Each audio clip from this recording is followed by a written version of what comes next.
Hi friends, welcome to my channel. నమస్తే అండి. ఈరోజు మన ఈ వీడియోలో రెడ్ రైస్తో దోశలు ఎలా వేయాలో చూపించబోతున్నాను. ఈ రెడ్ రైస్ హెల్త్కి చాలా మంచిదండి. దీన్ని నవారా రైస్ అని కూడా అంటారు. మనం వైట్ రైస్ మానేసి ఒక్కసారి రెడ్ రైస్తో అన్నం వండుకొని తినాలంటే కొంచెం కష్టంగా ఉంటుంది కాబట్టి ఇలా దోశలా వేసుకొని హ్యాపీగా తినేయొచ్చు.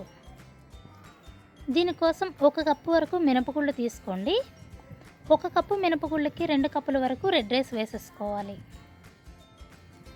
అలాగే 1 స్పూన్ శనగపప్పు వేసుకుంటున్నాను. కొంచెం మెంతులు కూడా వేసేసుకుంటున్నానండి.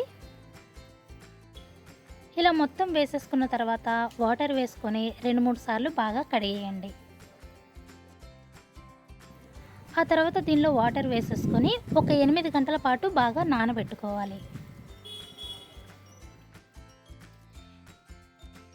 8 గంటల తర్వాత ఇక్కడ బాగా నానిపోయాయి కదా, చూడండి. ఇలా మొత్తం బాగా నానిపోయిన తర్వాత దీనిలో ఉన్న వాటర్ అంతా వంపేసుకొని మిక్సీ వేసేసుకోండి. ఇలా దోశ పిండిలాగా స్మూత్గా మిక్సీ వేసేసుకొని ఒక గిన్నెలోకి ట్రాన్స్ఫర్ చేసేసుకోండి. మూత పెట్టేసుకొని ఒక 7-8 గంటల పాటు బాగా పులియబెట్టేసుకోండి. 8 గంటల తర్వాత ఇక్కడ చూపిస్తున్నాను చూడండి, పిండి బాగా పులిసిపోయింది. దీన్ని ఒక్కసారి మొత్తం బాగా కలిపేసుకోవాలి. ఇక్కడ మనకి పిండి కొంచెం థిక్గా వచ్చింది కదండి. నేను దీనిలో కొంచెం వాటర్ వేసుకుంటున్నాను. కన్సిస్టెన్సీ ఇక్కడ చూపిస్తున్న విధంగా వచ్చిన తర్వాత దీనిలో ఒక 1/2 స్పూన్ వరకు సాల్ట్ వేసేసుకొని మొత్తం ఒకసారి కలిపేసుకొని దోశలు వేసేసుకోండి. ఈ దోశలు చూడడానికి రాగి దోశలాగా ఉంటాయండి. టేస్ట్ అయితే చాలా బాగుంటుంది.